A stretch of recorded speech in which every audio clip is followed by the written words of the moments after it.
My pre-op appointment means that I have 2 weeks before I have surgery.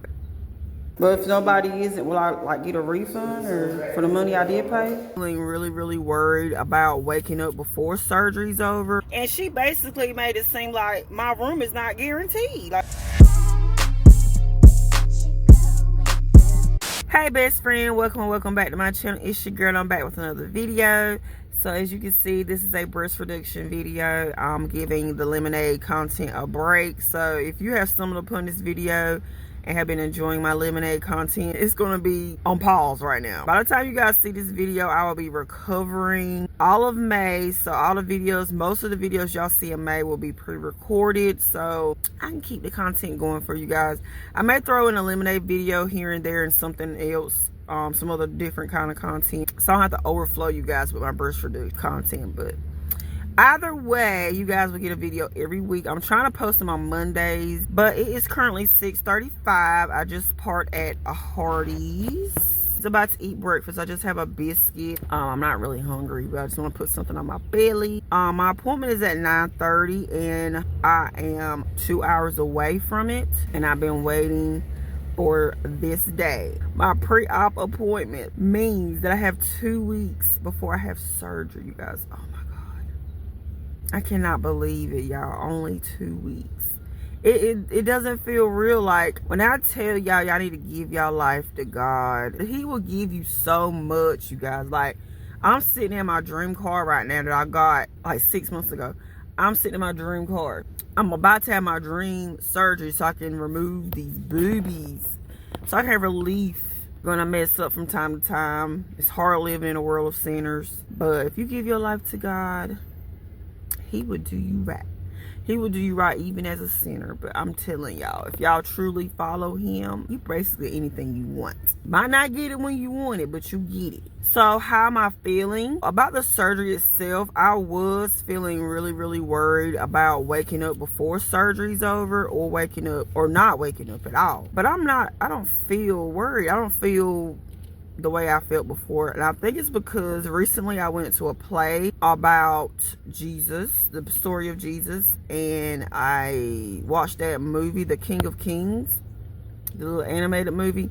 After watching both of those, I literally like changed. Like, I always knew the story of Jesus, but I'm a visual learner. Like, there was some bits and pieces I didn't know.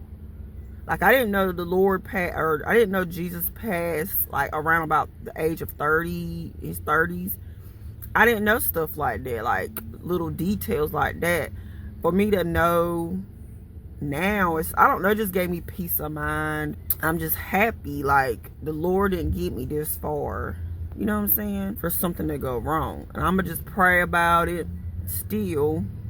I prayed before I even left today. But I mean, I'm good. Like, now, the closer it gets, like the day before surgery, I might get a little, you know, like, emotional and excited and stuff like that. But for right now, I'm literally like on chill mode. Like, I'm cool, I'm calm, collect. I'm excited, but I'm not like excited as I thought I was gonna be. But yeah, I'm gonna go ahead and eat so I can get on the road. Thank you guys so much for following my journey.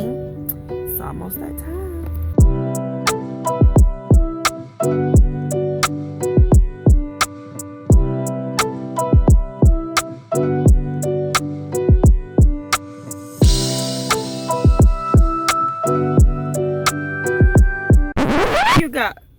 Look what happened to my car, y'all. Do you see that? Oh my God.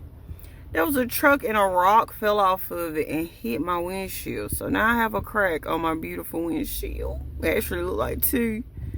Oh my God, I'm so heartbroken. So I just made it here. It is 8:36. So I'm an hour early. So I'm actually going to leave and go to the hotel that I booked. I already booked. I think I booked like 2 months ago. I'm gonna go there. It's only 11 minutes away. Just to check it out, you know. I already paid for it, and it's only for one night. Okay, so as y'all can see, I'm in a different setting, and I have on a different shirt. This is 4 days after my pre-op appointment.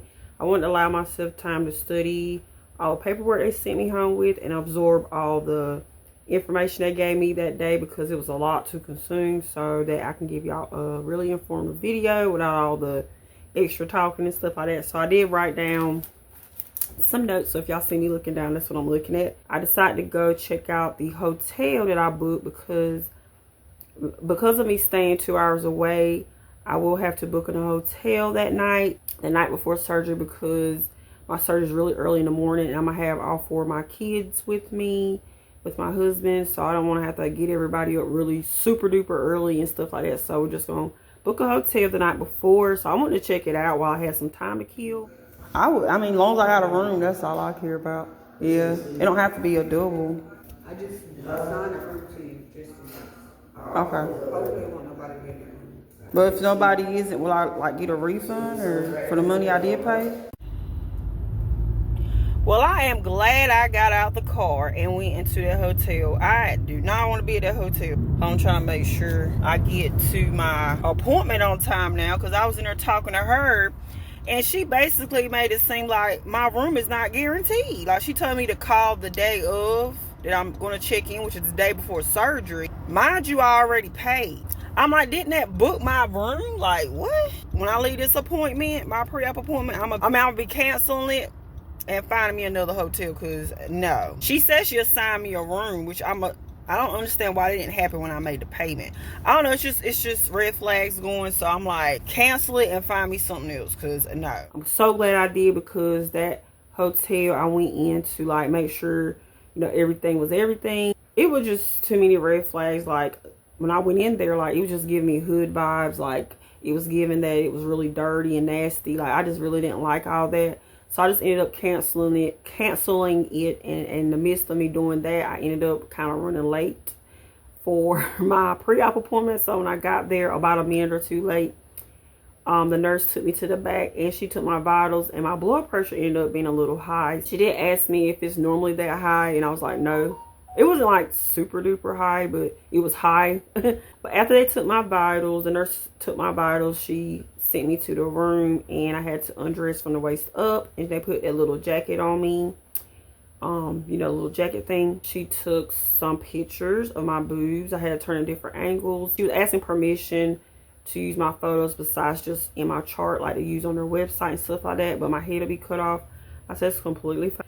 And then she went over the pre-op instructions, the post-op instructions, and gave me instructions on taking my medicines, which I'm gonna show you guys my medicines. I have them right here. Got 9 medicines, y'all. So I want to let y'all know that each surgeon is different. So the stuff I'm telling you guys may not apply to the person that you're going to see, but it could be really similar, but every surgeon really is different.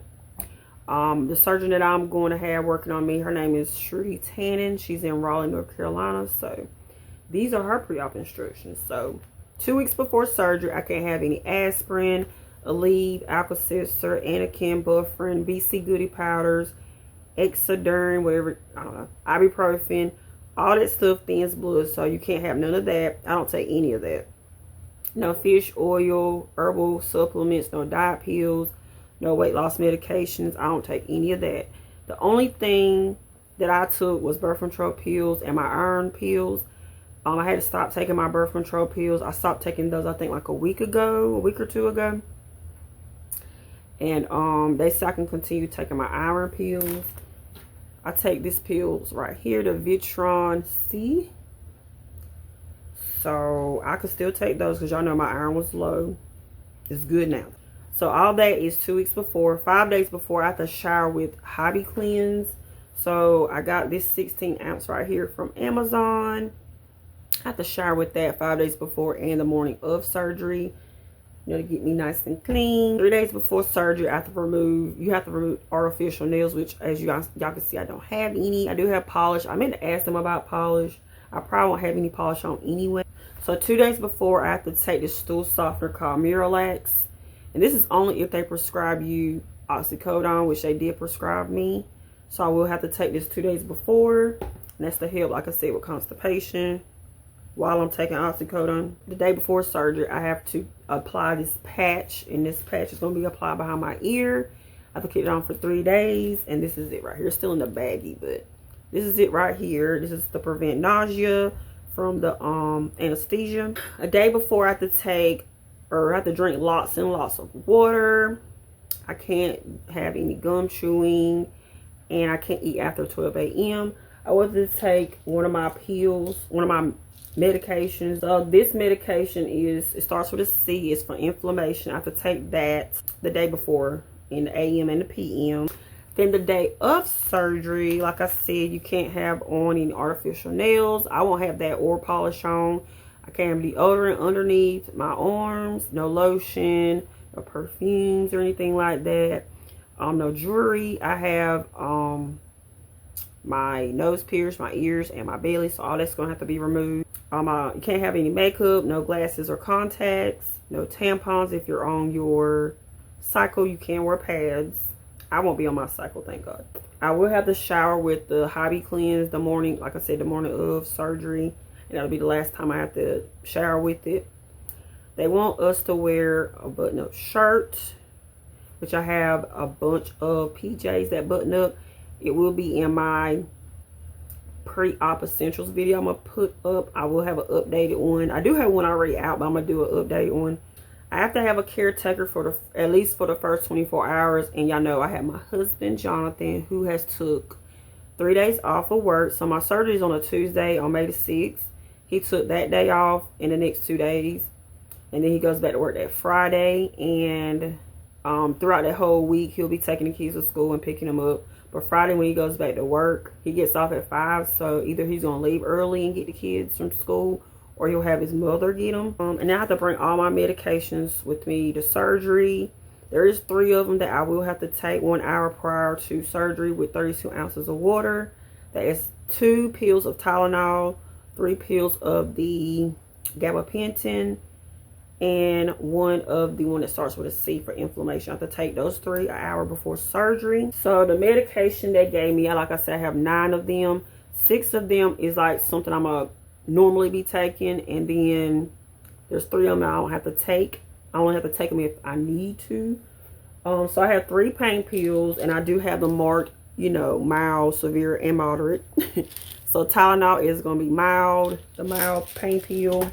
Gabapentin, which is like moderate. So gabapentin is, the way you take it is like day 1 you take 1 pill 3 times a day. Day 2 you take 2 pills 3 times a day. Day 3 you take 3 pills 3 times a day. And that's as far as you can go. You can't go up like 4, 5, and 6 and so on 3 times a day. It stops at 3 pills 3 times a day. But I only have to take as much as like however my pain tolerance is, so I can get up to like 2 pills 3 times a day and be fine, like with pain wise. So if that's the case, I can keep, like every day I can keep taking 2 pills 3 times a day. I don't have to increase it, but I cannot just stop taking those pills because I have a withdrawal. So like if I'm taking 2 pills 3 times a day, if I want to stop, I have to take the next I have to do 1 pill 3 times a day and then stop. You know, just decrease my pills each day. So that's gabapentin. And then the severe pain pill is the oxycodone. Hopefully I won't have to take those. I don't think I've ever even took these, but I heard a lot of people telling me about these pills. So if I do have to take it, like I said, I have to take this stool softener right here, Miralax. I don't think I have to take it unless if I don't take the oxycodone, I don't think I have to take Miralax. I'm not sure. And then the other stool softener besides the Miralax is Colas. This is an off-brand, an Amazon off-brand, but this is Colas. Then I have the antibiotic. It starts with a D. And then, like I said, the inflammation pill that starts with a C. I already showed you guys the patch. So the patch is for nausea. And yeah, that is my medications. There is one more medication called Dulcolax. That's another stool softener. I don't have to take that one unless I don't have a bowel movement by day 3. So I don't have that one. Hopefully I'll have one by day 3. But if I don't, I'll just order it or whatever. So the post-op instructions. So I will have some swelling and bruising in my chest for 4 to 6 weeks. My incisions will have this adhesive tape that will fall off in 3 to 4 weeks. I will be putting a surgical bra. I have to keep it on for the first week. And then after the first week, I can switch over to my own bra. Like my own. It don't have to be a surgical bra. It still have to be buttoned up in the front or zip up in the front. But it can't be underwire or push-up bra. So I can use ice packs for 20 minutes at a time. And I do have one here I got from Amazon. It's called Perfect Remedy. It's not as long as I want it to be. I think it's like 11 inches or something. I don't even think it's that long. But it's like super short. As y'all can see, I need it longer than that. I might get another one. But I'm not sure how well it works because I haven't frozen it yet. So hopefully when I freeze it, I can still like bend it a little bit. So that's that. Day 2, I can shower with my own soap. I have to use my hands to take a shower. And I can't get the incisions wet, but I will have to pat them dry. And then I have to wait 7 days to like wash my hair. But as y'all can see, my hair is braided, so I don't have to worry about it. So to reduce the swelling, I have to sleep upright for the first 4 days after surgery. And then I have to sleep on my back for 6 weeks. And y'all, I'm a side sleeper, so I'm gonna have a time. In my pre-op essentials video, I will show you guys how I'm going to be dealing with that. Like how I'm going to like make myself more comfortable sleeping on my back. So there's no lifting, pushing, pulling over 5 pounds for the first month. No sex for 4 weeks. No exercise, no running, no swimming, no power walking, no CrossFit, no hot tub, no bath for 6 to 8 weeks.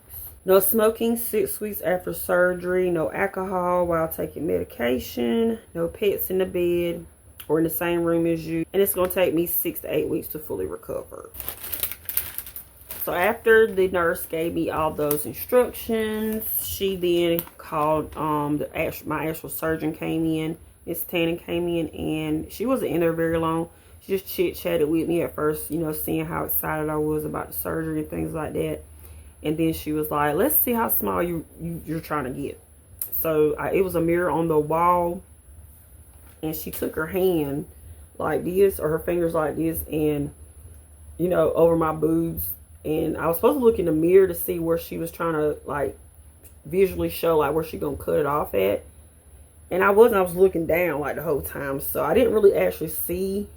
But from what I was seeing when I was looking down, I was like, it looked kind of like it was too small. I don't know.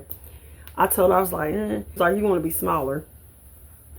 But I did go home and did the same thing in my mirror, and I seen where I put exactly where she had her hands at, and I was like, that looked like a good spot. So I do trust her that she's gonna do, you know, her thing.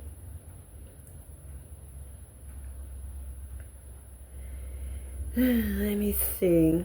So after that, I got dressed, left, and went to book another hotel. So what I'm about to do right now is I'm about to go back to this hotel and cancel my reservation and figure out what I'm doing about where we're going to stay at the night before surgery, because this is ridiculous that I paid online for a room and I get here and they're telling me that room may or may not be available on the day that I need it. And I'm like, I can't, you know, it's a red flag to me, because I'm literally trying to figure out what did I pay for? Like, I thought the whole purpose of me paying online was to book the room, to secure the room.